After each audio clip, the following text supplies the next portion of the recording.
মান্দাকাটাৰ হাটগাঁও হাওৰা পাৰত সপ্তম বাৰ্ষিক ক্ৰিকেট প্ৰতিযোগিতা ঋষি 11 চেম্পিয়ন সুপাৰ অভাৰৰ জৰিয়তে জয়লাভ ঋষি 11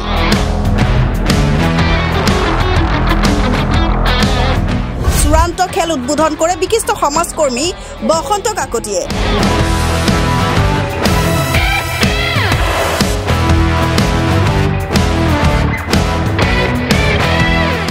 দুদিনীয়াকৈ অনুষ্ঠিত কৰা হয় ক্ৰিকেট প্ৰতিযোগিতা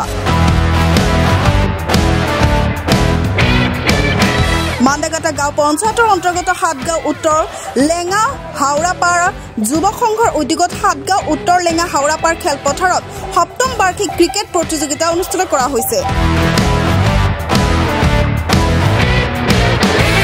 তিনিদিনীয়াকৈ অনুষ্ঠিত হোৱা ক্ৰিকেট বল প্ৰতিযোগিতাখনি দেওবাৰে আবেলি চূড়ান্ত খেলখন ঋষি 11 দলে AITA হালমাৰাৰ মাজত অনুষ্ঠিত হৈছে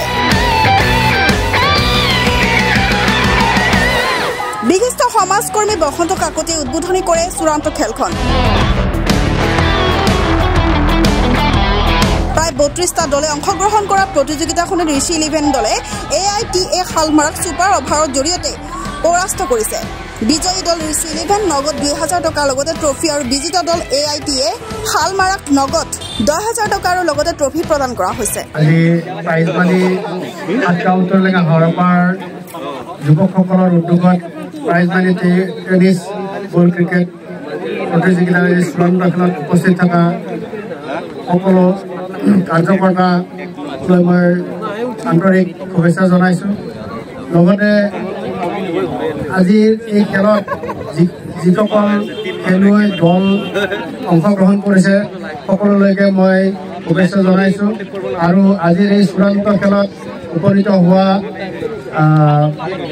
AITA আৰু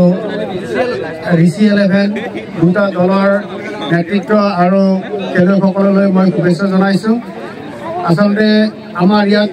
এই অঞ্চলত প্ৰচুৰ সম্ভাৱনীয়তা আমি আশা কৰিছোঁ আৰু এইবিলাক খেলৰ জৰিয়তে আমাৰ খেলুৱৈসকল ভৱিষ্যতে আগুৱাই যাব আৰু ইয়াৰ প্ৰতি অসম চৰকাৰৰ গুৰুত্ব উপলব্ধি কৰিছে ইতিমধ্যে আমাৰ ইয়াতে ওচৰতে বেকাবাৰীত ক্ৰিকেট একাডেমি ফুটবল একাডেমি স্থাপন কৰিছে আমাৰ দেৱজিৎ শইকীয়া ডাঙৰীয়া আৰু মুখ্যমন্ত্ৰীৰ সহযোগত দেৱজিৎ শইকীয়া ডাঙৰীয়াই ইতিমধ্যে এখন ক্ৰিকেট একাডেমি আৰু এখন ফুটবল একাডেমি